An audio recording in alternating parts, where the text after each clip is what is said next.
Cool. Hey everyone, I am back repping the old alma mater, interviewing my old coach here, Coach Matt Azevedo of Drexel. Coach, how you doing? I'm good. I'm good. Yeah. Love I'm the hat. yeah, Love the hat. excited to be here. Yeah, go Phillies. Rocking this year. So Yeah, we almost have matching shirts on. You mentioned it, I but I got know. the I I got the know. There we dark go. yellows. I stick out a little bit. Yeah. Cool. Yeah, before we got going too hard in the Drexel, I want to, Olympics just finished. You were a high quality athlete wrestling internationally back in your day, and want to get your thoughts on what you saw overall from the action of the Olympics, and what you thought the performance was for the U.S. team. Yeah, I mean, I think it's just it it reminds you that you can't take anything for granted and that nothing is guaranteed, and we definitely had, a lot of wrestlers that have won medals before and we expected to win medals again, and probably a couple that we felt, were strong uh, contenders for the gold medal. And, um, you're reminded how tough the rest of the world is.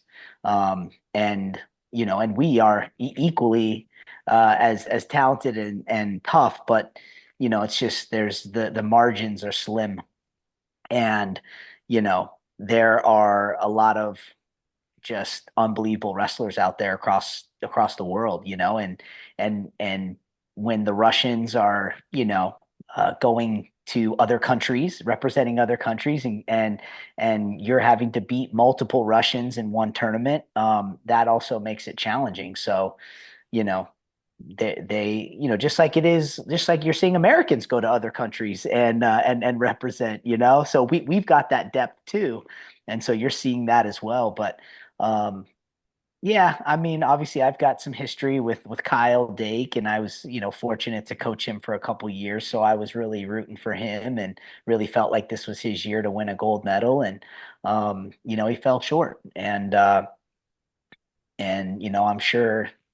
I'm sure it stings, but he walks away with another medal, so he's a two-time Olympic medalist. It's nothing to you know, uh, blink at. And yeah, I mean, I think I felt like Spencer Lee and Kyle were. I thought they'd both win it, and they both were super super close to winning it. And you just see how it's, nothing's guaranteed. So I think that overall we probably fell a little bit short of where we wanted to be, but we weren't that far off, I guess, would be the short answer. Yeah, just you mentioned Dake a little bit too. It's just crushing the way that, he had wrestling with his father on his chest. His father just passed a few months back, and that's a heavy load to carry with you, especially you're trying to, this could be your last one. It could not be. I think it's still on the fence there, but and just seeing him wrestle in that bronze match, just kind of lost focus. Wasn't himself, arguing with the refs, and it's just very un-Kyle Dake like. And he finally whipped it back in, and what had like four Dake bombs right there. So and pulled it out of his butt, but maybe not his butt, but really turned it on there, and just to show you how good that dude really is, right? Yeah, and I think you see, like, these guys have their hearts. Like, those, I think those bronze medal matches are interesting because that anybody in that match, most likely had their heart set on the gold and probably was good enough to win the gold.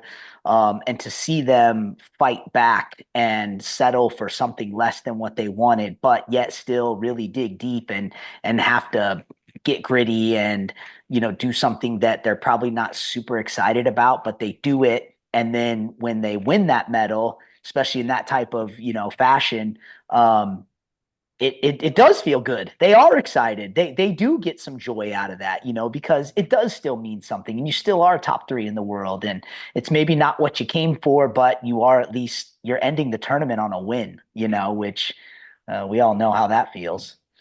A lot better than losing, right? Yeah, So sure. Yeah, and just to wrap that up too, he's got a fourth child on the way. So you're a father, I'm a father. We both have two. yeah, So yeah. he's going to have double that, and All right. to keep training, that's going to be a lot of his time. But If there's a guy that can do it, it's definitely Kyle Dake. He's the man. So, wishing Yeah. him the best moving forward and everyone else too. We talked a little bit on the Intermat podcast about what the 2028 lineup looks like. We may not have a repeat guy in there. We may, it's just between the youth guys coming up and injuries and age, you just never know. 4 years from now, as you know, is a long time away, right? So we'll see what happens. For sure. Yeah, for sure. I mean, I would think that a guy like Kyle Snyder could probably keep going, Yeah. and does he keep going? He probably could, and he'd be right in there. But yeah, we could see a lot of we are going to probably see a lot of new faces over the next 4 years. So, and that's sometimes sad to see your favorite wrestlers move on, but it's also fun and exciting because there's going to be new heroes. Yeah. Speaking of fun and exciting, that's a good segue. One of the main reasons why I wanted to have you on here, you just hired two assistant coaches recently in the Yeah. past, I don't know how many days, very recently. So I'll kind of give you the honor of breaking the news here and telling us who's coming on board to be a Drexel Dragon.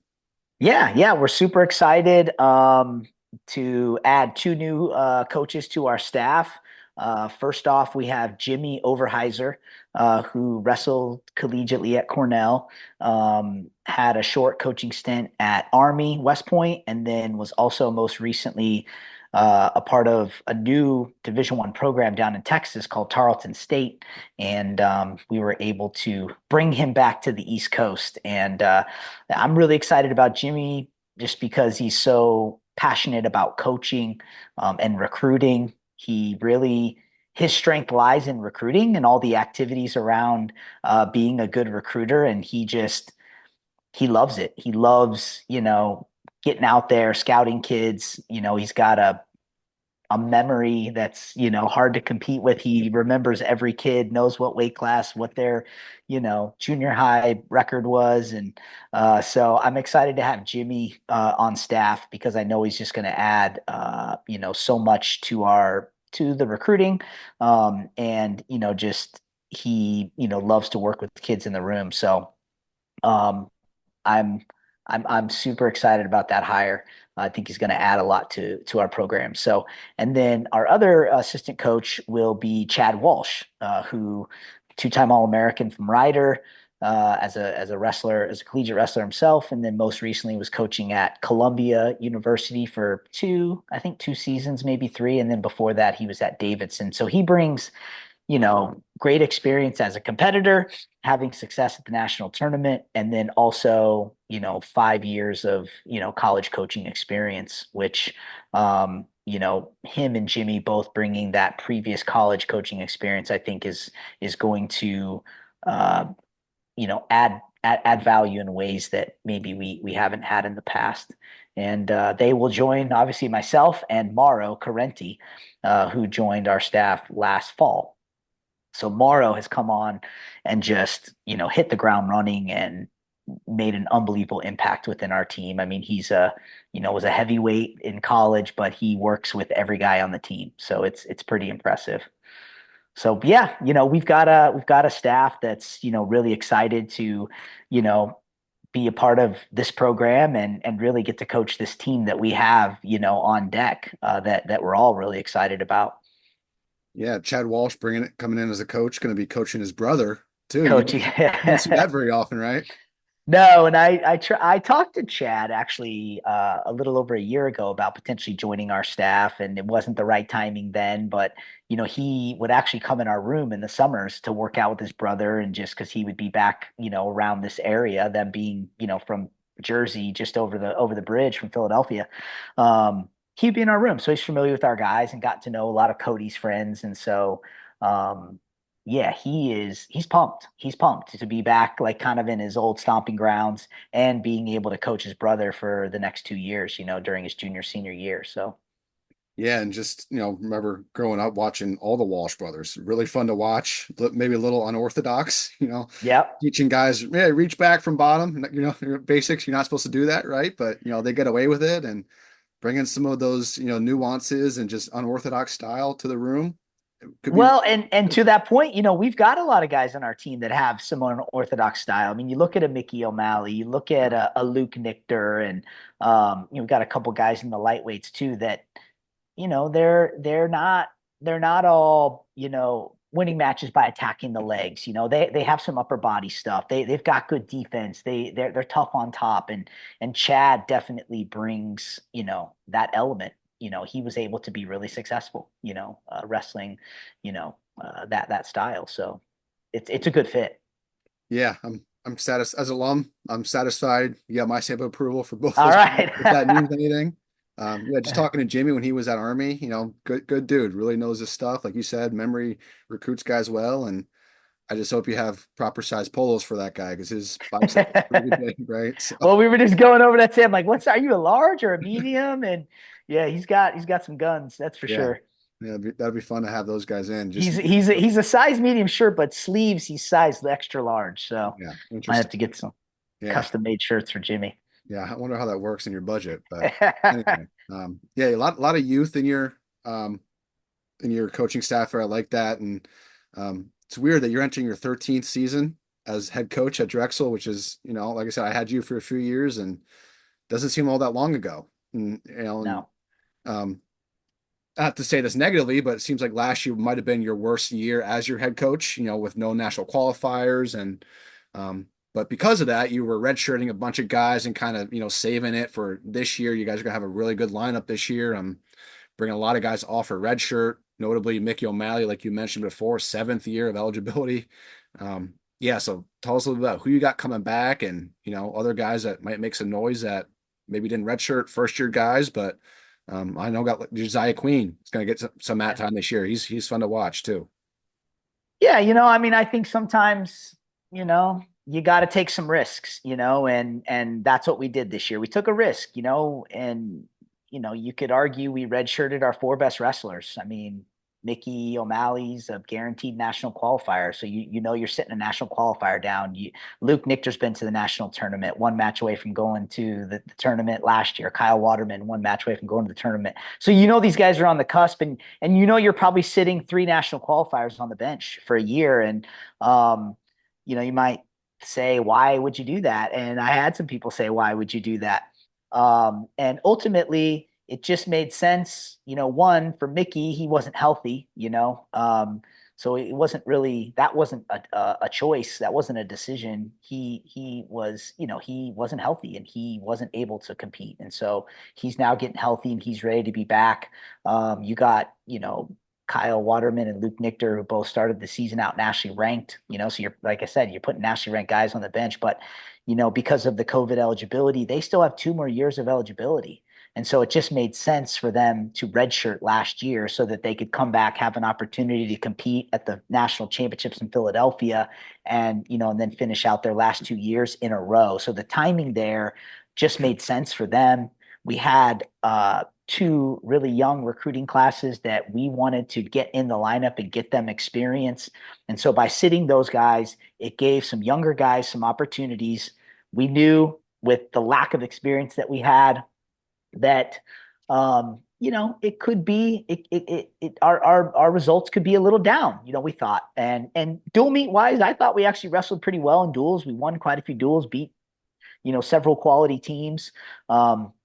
It was just didn't go the way we hoped it would at the conference, not getting a national qualifier. We had, a couple guys really close, within a match away. And, Cody Walsh had a great season and Dom Fendora had a great season and they were right on the cusp. They both lost like 1 point matches to go to the national tournament, their first time being at the conference championship. And, we were all disappointed. We were all very disappointed. That's not the standard of our program. That's not the standard that we've set or strive for. And so that was hard. That was a tough pill to swallow, not just for, the coaches, and alumni, but for the athletes, the student athletes. That's not what they wanted either.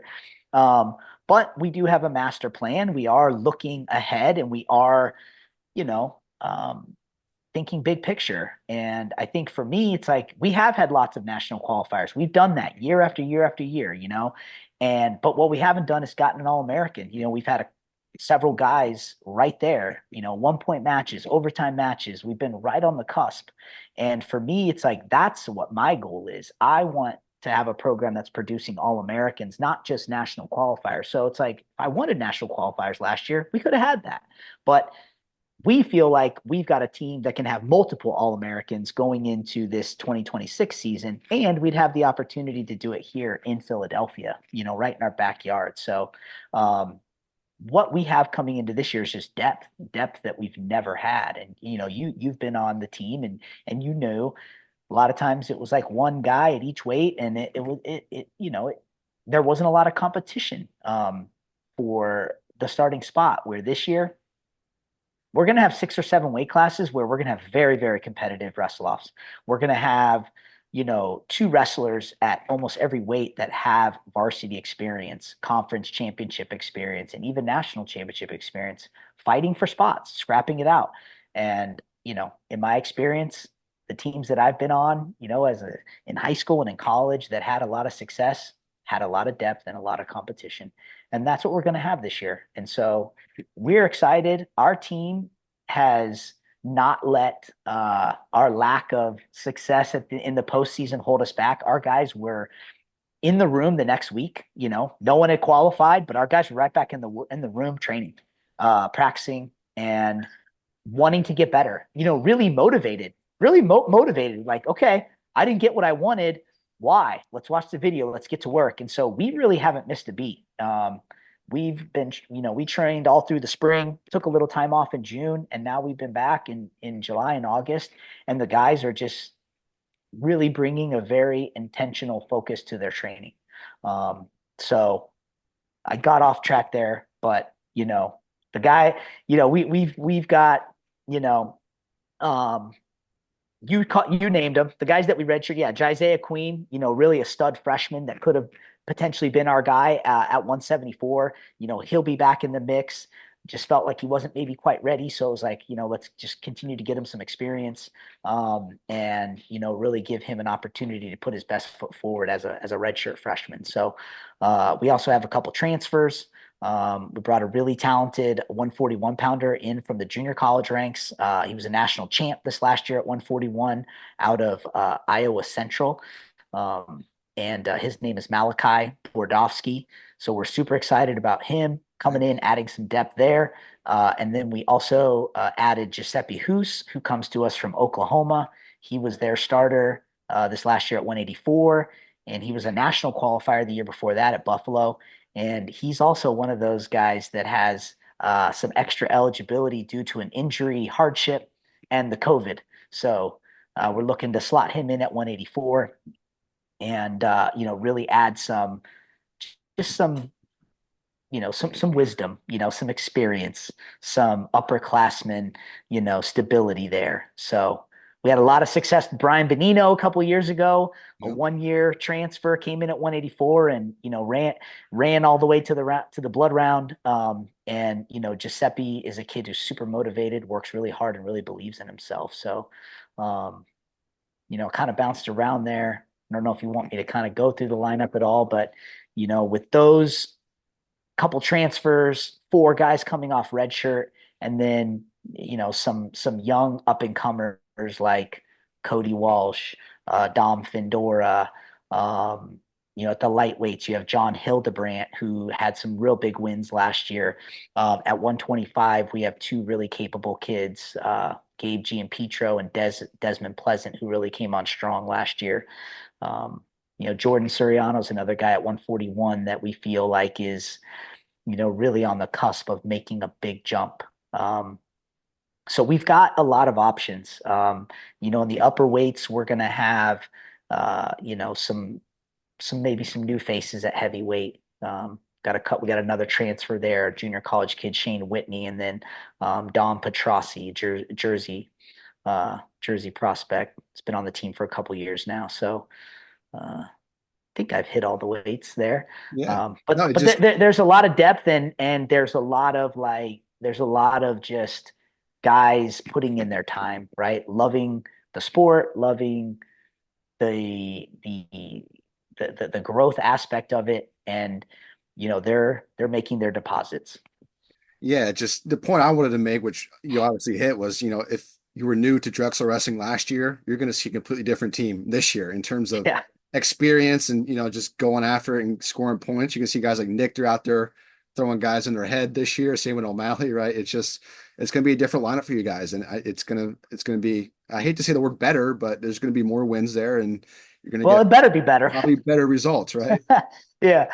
Uh, yeah. And it's, there are like, I think with the program like Drexel, there have been ebbs and flows throughout the years. We would bring in like, two big recruiting classes and have a lot of money invested there. And then when those would graduate, we would have money invested in maybe that next round, but those guys would be young and maybe it would take a year or two for them to kind of, be that guy again, where I feel like over the last 4 years, what's helped us is the NCAA has changed their rules on how we're allowed to hand out scholarships and package academic and financial aid.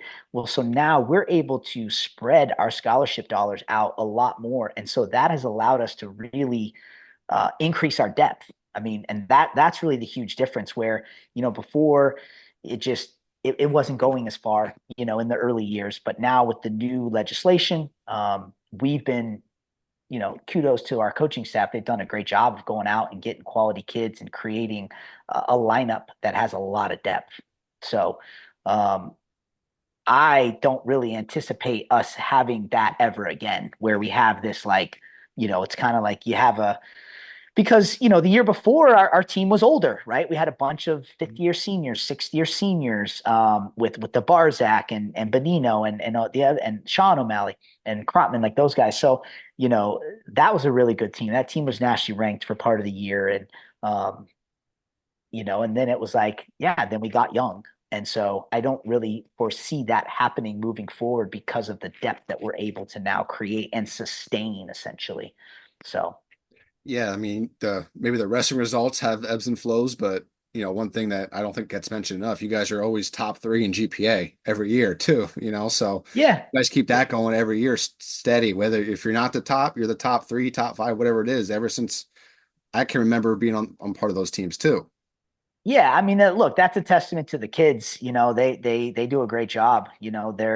I think Drexel attracts very motivated young men, and they come here, you know, because they want to, get better at wrestling and they want to compete at a high level, but they also want to get a world class education and they want an education that's gonna, set them apart when they graduate, and that's that's what Drexel does, and our kids are taking full advantage of that, and you can see that with our performance, obviously. Yeah. Yeah. Yeah, let's talk schedule a little bit here. Okay. Obviously, NCAAs are going to be in Philly in March. I saw you were in the arena there a few weeks ago. Yeah. How's that coming along? How's all that planning going? Good. Yeah, we are co-hosting with Penn, Yep. which is cool. We do have a unique situation being across the street, and so we're able to collaborate in different ways. And so this is one way that we've come together, and we're co-hosting the national championship. And so it allows us to kind of split up the duties and help in different ways. But yeah, it's cool to kind of go. I'll backtrack a little bit. I was on the committee when during this bid cycle. So I was able to, really help sell Philadelphia to the committee. And so, I definitely, this is near and dear to me as well, because I was part of the, creating the bid and then also being on the committee side and seeing how the NCAA chooses the bids. And I just know Philadelphia is a great place to host a championship. I was coaching at Cornell back when it was in Philadelphia in 2011, and I thought it was great. And I'm happy that we're bringing it back. I know that we're gonna knock it out of the park. But then on the flip side, it's kind of cool to then go to Wells Fargo Arena and see how all the different entities come together, how Wells Fargo Arena comes together, and then the NCAA and the two colleges, and how everybody works together, and how this massive event starts taking form, and how many people are involved to make it happen. It's cool. It's really neat to see that aspect. Yeah, But obviously. yeah, I mean, we're planning to blow it out. I mean, we are planning to have, probably 200 to 300, alumni, fans and friends that are connected to the Drexel program out to the championship. We're going to have a lot of events, social events around the championship. And, we're planning to bring home an All-American or two as well. So we have big aspirations for this season and we're going to take advantage of the championship being right here in Philadelphia. Yeah, I mean, that sounds fun. Do you have any interesting schedule things in your schedule this year to help prep for that? Yep. Anything new events coming? Any exciting duels that maybe you didn't schedule in the last few years? Yep. So we've got some uh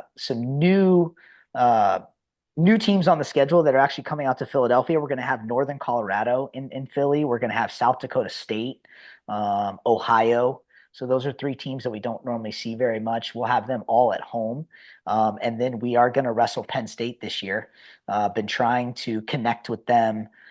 We actually had them on the schedule during the year of the pandemic. We were supposed to wrestle them in November, and obviously that didn't happen. Mm. So we are going to be at Penn State in early November, with the hope and intention to bring them to Drexel the following year. Some of that stuff is still in negotiations.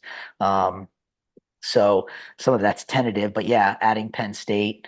We'll have Maryland at home as well. We're closing the season out with them again, like we did last year. We were down at Maryland. We'll have them at home, and then we added that there's a new the National Wrestling Coaches Association is created a new dual meet championship Yes. for mid majors, and we opted in on that. So we got invited and we accepted that invitation, and that's going to be out in Iowa, out at northern Iowa. So they have that massive national duels event going on, and so there's going to be I don't know what they're I don't know if I know yet how they're branding that, but it was an invitation that went out to all the top mid majors, Yeah. non-power fours, I guess. Yeah. So we're expecting to go out there and really get some good competition. Wrestling um, other mid majors. I think it makes sense in some ways. We're going to compete against schools that have similar funding and similar backgrounds, I guess. So, but more than anything, I know it'll be good competition and opportunity to win some matches to get yourself to the national tournament and maybe see some teams that you don't normally see.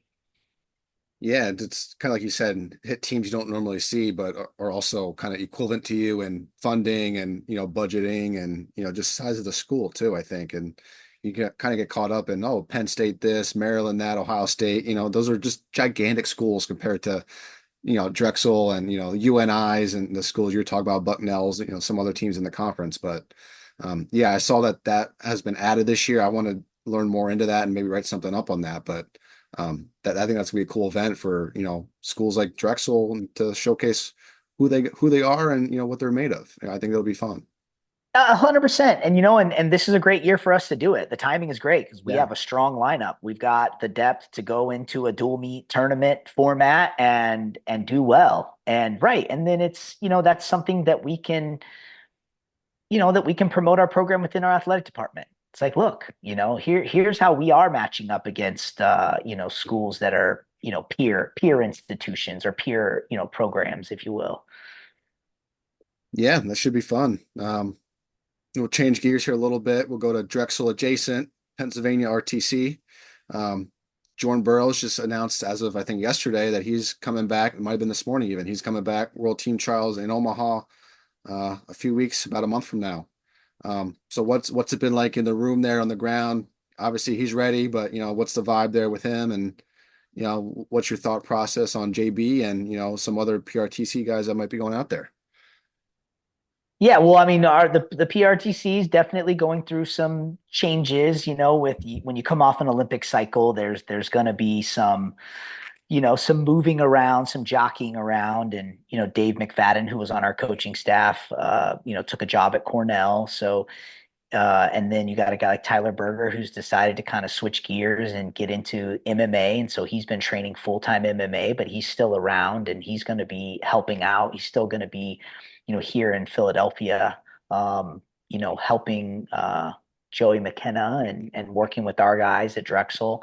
Um, and so we've got Joey McKenna still training and preparing for that World Team Trials, and Jordan Burroughs, which I think here us locally, I think we kind of knew that he was, Jordan was gonna probably go at it one more time, but nothing, nothing's certain until you make that formal announcement. Yeah. And then we also just added a JILO who came up from Virginia. So right now we have three RTC athletes, which down, I think we had five. We had five going to the trials. So which I think is probably expected. There's coming out of that Olympic year, but no, I'm excited for those guys. I mean, I had I I think it makes sense. Jordan, he wants to go out on top.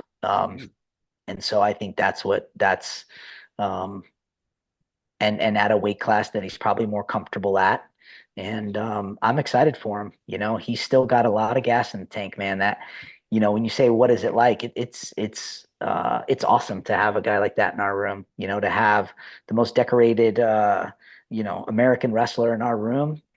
I mean, you can't beat that, right? And when you see a guy that's had that much success and is still, late in his career, outworking everybody and still motivating everybody with his energy and his effort. I mean, you can't beat it, man. It's awesome. It's an easy example to point to.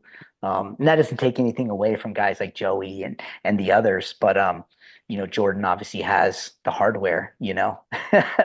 um, but I think it's going to be exciting. I mean, look, man, if you're a wrestling fan, you want to see these guys keep wrestling because you Yeah. want to see these matchups. It's so fun, and I think that even Joey, I know has been excited to go up a weight and try something different, and but I uh I think Jordan is just one of those guys that you just can't count out, man. I mean, he just shows up and he puts out. So um it's gonna be fun to watch. It's gonna be fun to watch. Yeah, I mean, I wish, yeah, the timing is tough for the college guys. There'll probably be quite a few college guys out there. We're gonna continue focusing on our folk style and really put all of our eggs into this folk style season. So, but the RTC guys, there's just so much value there having those guys alongside our guys. So Yeah, that's exciting. And like I said, a few weeks away. Hopefully, Jordan ends up making the team and goes to Worlds and, gets that one last gold, just to, I assume he'd be done after that. I'm just kind of assuming here, but, just good way to go out on top if that were to happen. well, right, it'd be nice to have that storybook ending for sure. Yeah. Yeah, we got a few minutes here. Let's talk professional sports. All Eagles, right. Phillies, maybe a little bit of Sixers talk, but you're rocking the Phillies hat. Started out hot, got a little, yeah, and then now they're kind of ramping up again. What's your thoughts coming in the postseason? I know you've been to some games. What's the atmosphere like?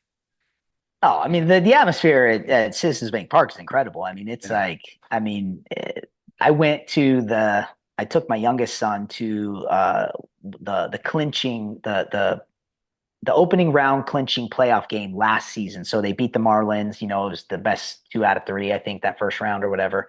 And Stott hit a grand slam in that game. I mean, Oh yeah. it was incredible. I mean, everybody is just standing the whole time cheering. Like, people aren't leaving their seats. I mean, that was pretty incredible too. It's like, normally you look out in center field, there's like the lines for the food are super long all throughout the game, not during a playoff game. Oh yeah. And I think the thing that's great about even the regular season is that they are able to create an atmosphere that's very close to a playoff type atmosphere, even during just a regular season game, which, you know, just you don't see that across the country. I mean, maybe at Yankee Stadium, maybe there's a few places, but uh, it's hard to not, get excited and fall in love with that. And when the team is this good as they are right now, and I think it's just a fun team to watch. There's just a lot of great personalities on the team. Um, and a lot of big bats. So I love the Phillies. I'm a huge baseball fan, and the last few years have been worth the wait. Right, you go through Yeah. some of the tough years, but the last couple years have been just incredible. And so to have a team that that I can follow, my family can follow right in our backyard. Yeah, you know what? That's probably been my childhood fantasy. Yeah. Ever since I fell in love with baseball, because I, grew up in Las Vegas and we didn't have a team. So, Well, now they're getting the A's, so you well, can. now we're getting the A's, right? I know, but I think I'm pretty locked into the Phillies now. So, Awesome. All right, we're down to like about a minute left here. What's your Eagles prediction? What's the record going to be, and how they're going to look? I think we're going to bounce back. We're going to They bounce have back. to. They have Yeah, to, right? you have to. And I think a lot of the little infighting or whatever was going on last year has been figured out. I mean, Jalen Hurts is a winner. The guy has done nothing but win. Yeah. He's going to win, and I think the Saquon Barkley, addition was great. And it's just we've got the pieces. I think we get. I don't know. I'm not good at these types of predictions, but I mean, I got to think we're going to be 11, 12 wins. I mean, I think we win the division. And, last year was just, it was unprecedented. I mean, what the heck was What? that? I mean, that was Yeah. crazy. I just kept Yeah. thinking, they'll be fine. They'll be fine. And it just kept getting worse and worse. It was just like, Yeah. what the heck? It's like they can't do this again, and they did. Right. They can't do it Right. again, and they did. Like what the hell? Yeah. But Yeah. But I guess like back to the Phillies, the Phillies are fine. I mean, baseball, it does go up and down and yeah, it can be streaky. And I think that they'll be right where they need to be when it matters most. So it's I'm like I'm excited. It's a great time to be a Philadelphia sports fan. it is. So It's it's baseball. October is all that matters. It's like wrestling. March is all that matters that's sometimes. right. They just got That's to right. get there, and then boom, they'll be ready, right? Yeah. All right, So Coach. Thanks for joining me here. Thanks for your time. yeah, thank Sure we'll be you. chatting soon, and thanks for all the info. Really appreciate it, and let's go Dragons. Go Dragons, bring the heat. Yeah, heck yeah. All right.